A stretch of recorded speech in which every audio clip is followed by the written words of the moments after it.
แต่ถ่ายคลิปอยู่ว่าเลยปะนี้พี่น้องฝนลมมา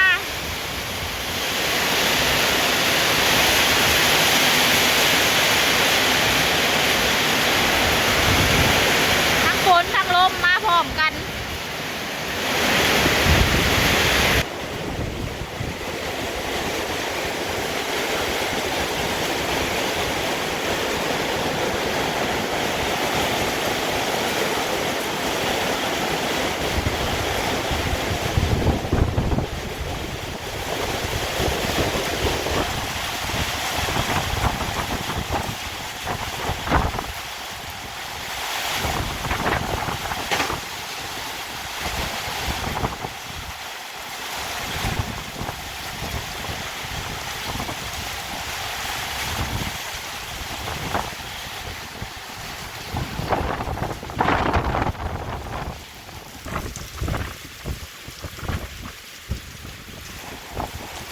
ที่เลิกแทนนี่พักกันถ่ายคลิปกินตำบักหุ่งแล้วเรียบร้อยกลับมาบ้านฝนมาน้ำล้างอีกเว้ยบาดเนี่ย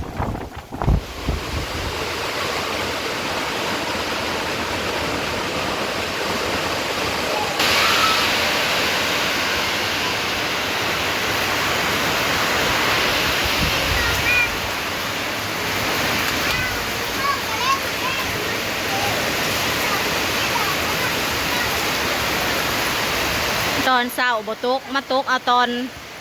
บ่าย3พี่น้องเอ้ยพวมมังพวมมีแสงแดดแน่หน่อยหนึ่งตกลงมาอีก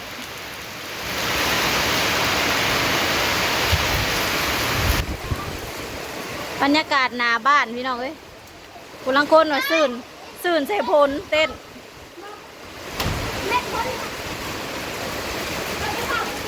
หลังจากพ้นเช้าเขาก็ลงมาเลาะตลาดพี่น้องเลย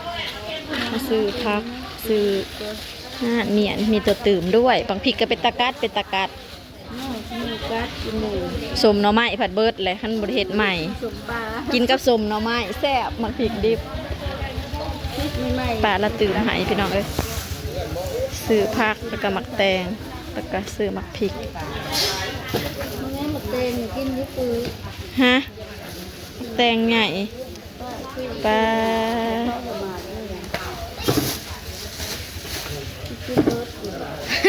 ชื่อลายเด็พริกดิบคักอะลีจำสีกินอย่าไปแบ่งไอ้ปานีกินบ่เบิดจักสิซื้อยังอีก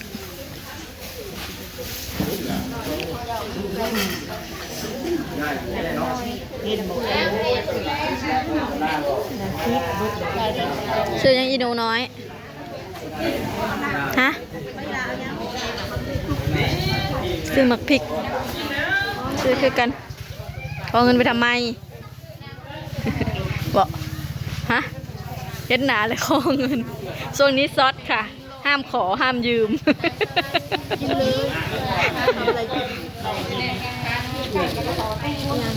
แตง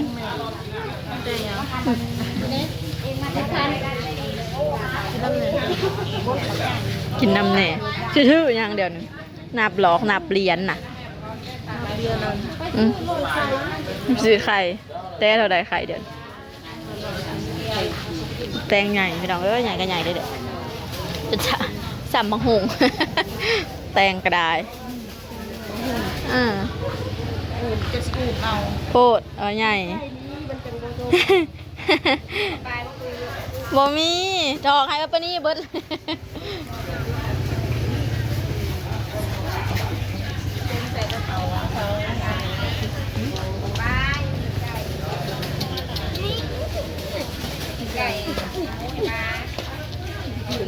น่าซื้ออย่างอีกพี่น้องเอ้ย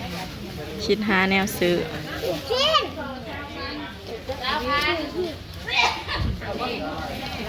เช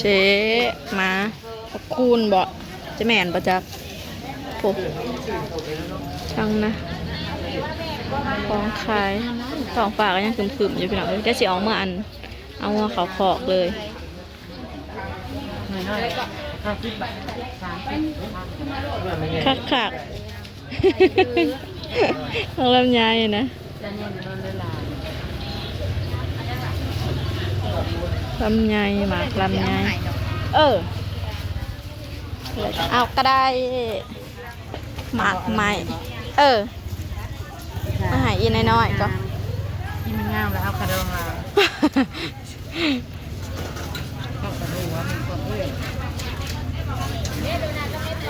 โมมานจักเถื่อบ่ส่งสิได้ติกลับจากตลาดมาหัวเขาคอกพี่น้องเอ้ยขำแล้วงัวก็กินอิ่ม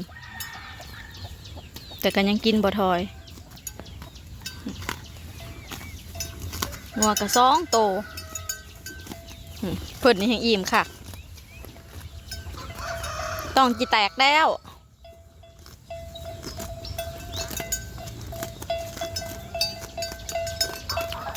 อากาศหลังฝนตกพี่น้องเขากำลังงาม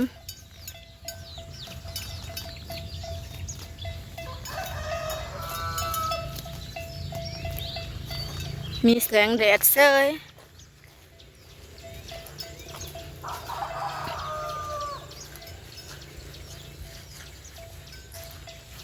ไอ้บางบอกว่าให้นี่ขั้นบอกอันนั้นเปิดให้ลงมาลุกเนี่ยมันมีบลายเด้เห็นแสงแดดแล้วเบิดแล้วบ่พี่น้องพายุอากาศดีวิวสวย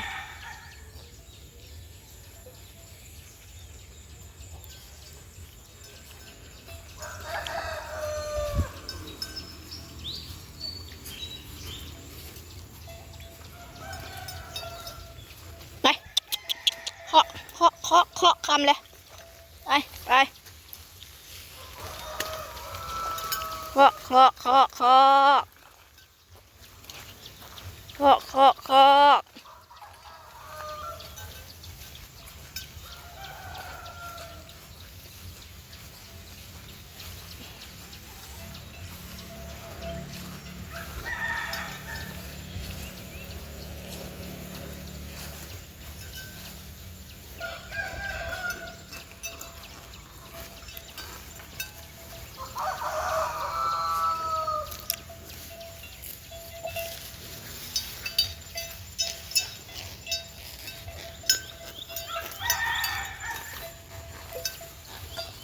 โอเคจ้าพี่น้องสำหรับคลิปนี้เราก็ขอจบคลิปไว้เพียงสักนิดก่อนจ้ามื้อนี้กะแต่ละคลิปกะเสือตัวเดียวเบิดมือ พอกันคลิปหน้าเด้อพี่น้องเด้อฝากเป็นกำลังใจให้ดาวหน่อยจ้าเดี๋ยวผูกงัวก่อนเอางัวเขากันจ้าบ๊ายบายเด้อ